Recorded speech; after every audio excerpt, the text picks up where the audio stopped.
السلام عليكم ورحمة الله وبركاته، يا رب الجميع يبقى بخير.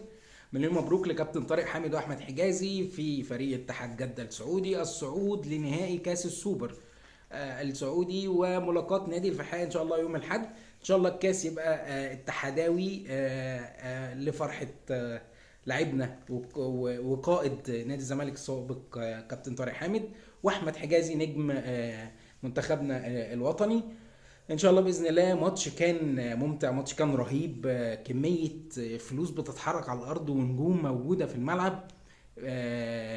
طبعا لويس جوستافو ورونالدو ومش فاكر مين تاني، والله كان في نجوم كتير جدا. اتحاد جده نفس الكلام.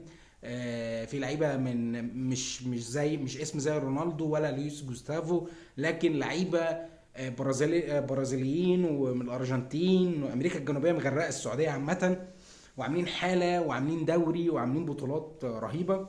وطبعا الجمهور السعودي اللي موجود مغطي 80 90 ألف في الملعب، حاجة عظمة بصراحة. فقدنا طارق حامد، الواحد بيتابع كل اللعيبة اللي بيحبها في كل مكان. بدأت أتفرج على مصطفى محمد، بتفرج على طارق حامد.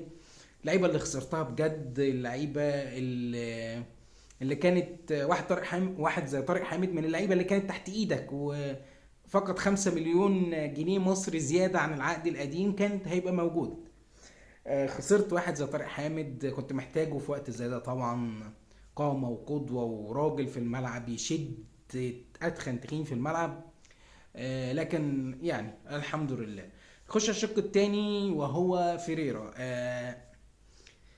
دلوقتي انت هتشوف شوية نماذج كده على السوشيال ميديا شغالة في نغمة كده دايرة ان احمد فتوح عبد الله جمعة اخيرا اسمه التمرين، والنهارده بالذات نضاي ايه ده بدأ يتمرن بالكور. يا جماعة هي مش ماشي فريرة فنزلت اللعيبة.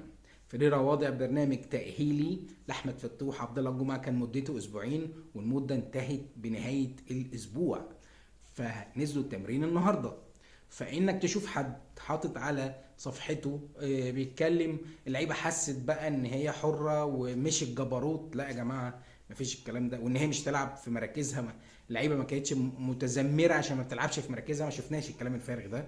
فعشان ما نبقاش ظالمين فريرا، انا واحد من الناس اللي طالب ان فريرا يمشي، لكن ما تظلمش وتطلع بقى عايز تثبت وجهة نظر الإدارة في شكل ما. لا يا جماعة، هي هي وجهة النظر تثبت في ان الراجل فشل للاسف انه فشل الفترة الاخيرة وخرجنا من بطولات كتيرة. فانا واحد من جمهور الزمالك اللي بيطالب ان الراجل يمشي لعودة المسار عشان نشوف فريقنا يرجع تاني. لكن مدرب كبير طبعا، مدرب كبير، مدرب حقق بطولات للزمالك طبعا، بس لما يبتدي يفقد بطولات كتير، انا من حقي كجمهور زمالك اقول يا جماعة يلا نشوف حد تاني. بالذات ان فقد البطولات ده يا جماعه مش جاي من ان انت متالق بس حظك وحش وكره في العارضه وحاجات كده، لا، ده انت لم تقدم شيء. غير فقد البطولات، انت بتتعادل في الدوري مع فرق اقل منك بكتير ولاعيبتها اقل منك بكتير، وكمان وبتتغلب طبعا، وكمان انت لم تقدم شيء في الملعب فني، شيء في الملعب فني. في كوارث في الملعب بتحصل، واللي بيعملها مستر فيريرا وتملي مناقشته تملي مع الجهاز، مع الراجل الكبارة اللي معاه البرتغالي اللي زيه. فتحس انه في تهميش وان هما الاتنين بس. فالافكار السوداء اللي عشناها من شهر ونص ما فيهاش مسانده، ما بياخدش راي حد مصري، وده كان سبب مشيان اسامه نبيه. هاجي بقى في الحته دي هتكلم عن شقين بسرعه وليس دفاعا وظلما على فيريرا. انا بدات كلامي بان فيريرا مدرب كبير ويبقى مدرب الكبير. المدرب الكبير هو المدرب الكبير بشخصيته وبادائه واحترامه لنفسه وكل حاجه وفنياته طبعا. فيريرا من ده جه عك في الاخر. مدرب كبير مش هيفضل على نفس الوتيره، ما كانش المدربين بقى سابت الفرقه وقعدت وبدلت يعني. فبيسيبوا الفرق كتير قوي بسبب انه بيجي عليه مرحله فيه هبوط للمستوى، هو مش قادر يقدم حاجه، هو زهق، هو في حاجات كتير قوي بتحصل في الكواليس احنا ما بنعرفهاش، لكن في الاخر هي نتيجه واحده، انه لازم هذا المدرب يترك هذا الفريق خلصانه. ليه؟ لما سببه من فقدان بطولات وعك في التشكيل وكده. شكرا مستر فريرا على اللي قدمته، شكرا جدا ندعم الراجل الجديد اللي جه اللي رجع كابتن اسامه نبيه. عشان بس يا جماعه نحط النقط فوق الحروف، فيريرا كان مسؤول مسؤوليه كامله عن التشكيل وعن اداء اللاعبين، ولو لعيب عندك مش كامل بتلعبه ليه؟ لو دخلت في فنيات هتلاقي مستر فيريرا عمل بصراحه كوارث. يعني انت لعيب زي مصطفى شلبي ده، انا شايف ان مصطفى شلبي، انا راجل بيروح مدرجات كتير وزملكاويه كتير شايفين ده، شايفين مصطفى شلبي مش قادر يقف على رجليه، مش هو نوعيته وحشه. عشان بس يا جماعه فكره ان انت ماسك اللعيبه تقطعها، لا يا جماعه، مصطفى شلبي مش واقف بدنيا على رجليه ومحتاج شغل بدني قبل ما ينزل الملعب، ودي شغله مدير فني، ودي شغله مدير فني ما فيهاش كلام. لعيب زي عمرو السيسي عايزه يتحرك ما بين الخطوط، منين؟ انا جايب لعيب عمرو السيسي ده جايبه 6 مكان دونجا عشان كان عنده رباط صليبي وكان هيغيب بعد ما اشتريته ووعدته، فجبت عمرو السيسي عشان يسد الثغره دي.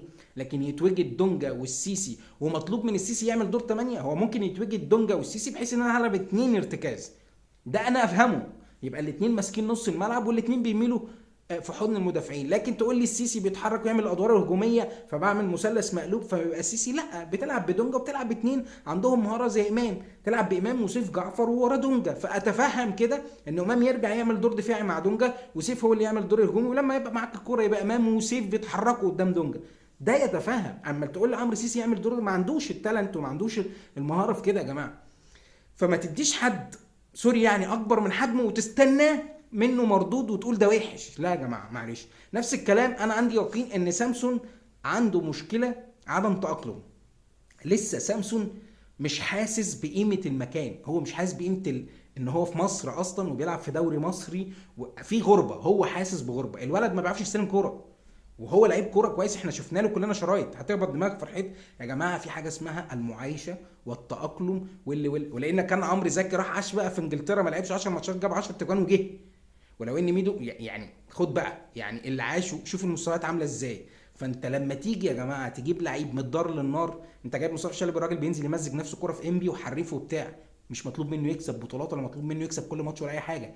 دونجا، عمرو السيسي، كل اللعيبه دي كلها لعيبه حلوه في فرقتها، ولما بتيجي الزمالك يقول لك بط بلدي، لا يا جماعه، او فسيخ، لا يا جماعه مش كده. الموضوع مش كده، الموضوع ان اللعيبه الجديده لما بتيجي تنزل التشكيل الاساسي لازم تنزل وسط مجموعه ثابته ورجلها ثابته في الارض، فانزل ادي دور لعمرو السيسي وسط يعني لعيبه موجوده، انزل ادي دور لمصطفى شلبي في الشوط الثاني لما تبقى كسبان، ما حملوش على عاتقه واقول له روح عشان انت اللي هتكسبني، هو مش فاهم ده.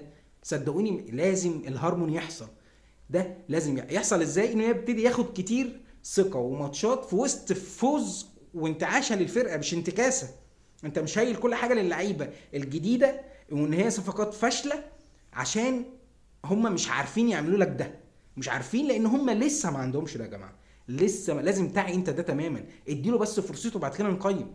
مش معقول بنقيم لعيبه من اول لمستين كوره وهو شايل شيرت الزمالك ولابس شيرت الزمالك، صعب جدا. الحاجه الاخيره، دعم كابتن اسامه نبيه، دعم الفرقه على قد ما تقدر، انت بتدعم في كل اوقاتك وبتدعم في كل انهزاماتك، ما تطبلش لحد يا جماعه، انت للزمالك، انت للزمالك. زي ما قلت النادي الاهلي كان عنده نكبات حصلت قبل كده من موسيماني، جاب لهم بطولات كذا وكذا وكذا، واول ما الطريق اتعوج على طول قال له بالسلامه، انت ضيعت مننا 1 2 3. احنا عملنا نفس الكلام، من حقنا نعمل ده، فمن حقنا نشوف حاجه كويسه الزمالك بيقف عليها. ربنا يكرم كابتن اسامه نبيه المحترم الخلوق اللي ملتزم يلعب، اللي مش ملتزم يطلع بره، الفرقه لازم تظبط جوه الملعب وبره الملعب. ربنا يكرم كابتن اسامه نبيه وحسين المحمدي ومحمد صبري واسماعيل يوسف، اكيد زملكاويه بطبع خاص، اكيد اكيد ان شاء الله يعدلوا المسار ويجددوا دماء الفريق في المنافسه ويرجع المنافسه تاني ان شاء الله باذن الله خير. السلام عليكم.